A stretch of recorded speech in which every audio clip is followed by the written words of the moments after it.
PEGI 12. I knew this was going to happen because I had 3 words and now I need to remember what they were. Adventure. Survival. And Windbound for me is probably about exploration, discovery, and adventure. Ancient? No, I'll go with mystic.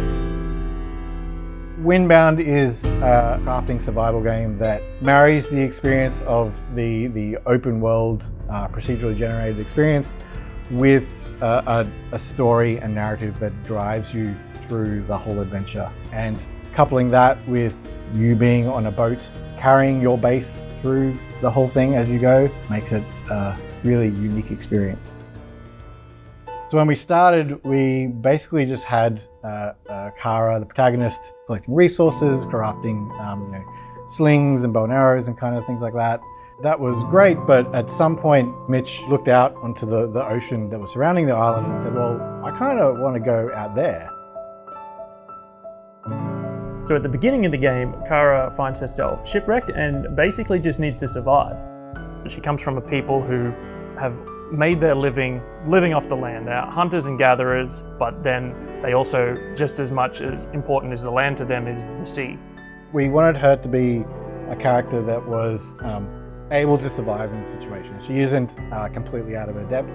So when she washes up on shore, she knows what she needs to do to hunt and gather food to survive. She knows the resources she needs to start crafting her initial canoe and to start crafting sails and to eventually get off that first island onto the next and the next until she can eventually make her way back to her family.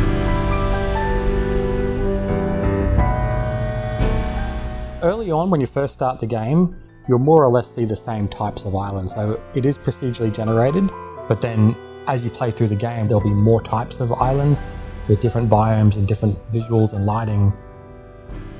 It's quite intentionally very friendly early on, and then as you progress through the game, you'll start getting introduced to more obstacles within the environment, both the environment itself and the creatures, that make things feel more hostile. So as the player goes through, they'll go through forests and deserts and swamps and savanna-y kind of landscapes.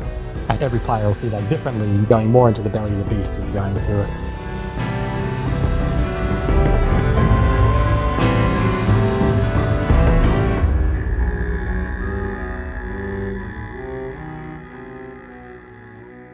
When we initially came up with the idea with the boat, I'd been going out on a few sailing adventures with my brother at a lake near his place. And as soon as we mentioned the idea of putting a boat into the game, I immediately wanted to try and replicate having that experience of really raising and lowering the sails and tightening the sails in and out.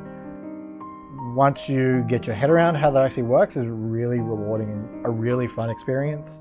The boat was a great way to have players be able to still get that level of commitment and investment in something that they care about and rely on, but also be able to not feel tied down to one single location.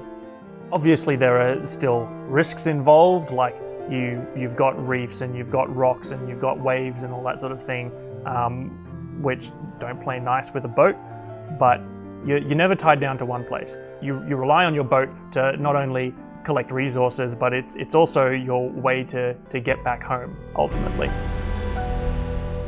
Working on the creatures especially, I think is probably my favourite part, as well as being the most challenging.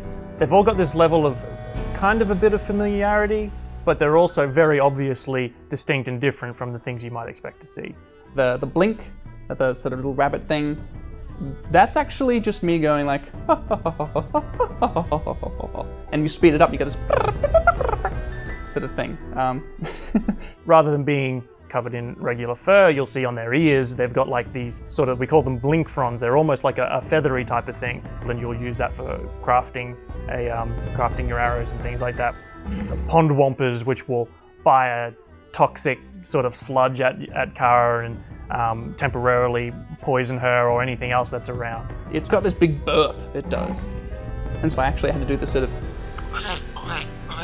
sound and slow that right down. And then it sounds like this giant, tremendous burp.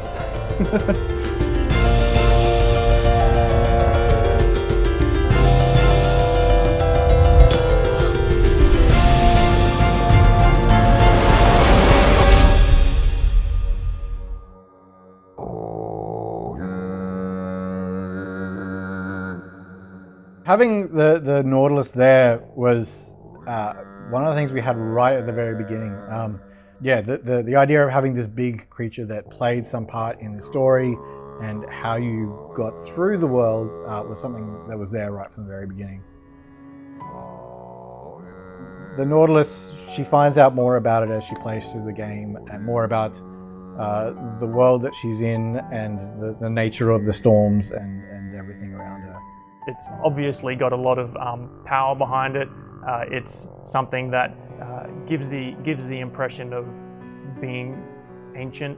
Perhaps doesn't take kindly to the presence of Kara or her tribe sailing so closely. I would hesitate to say more than that without just telling you what happens at the end.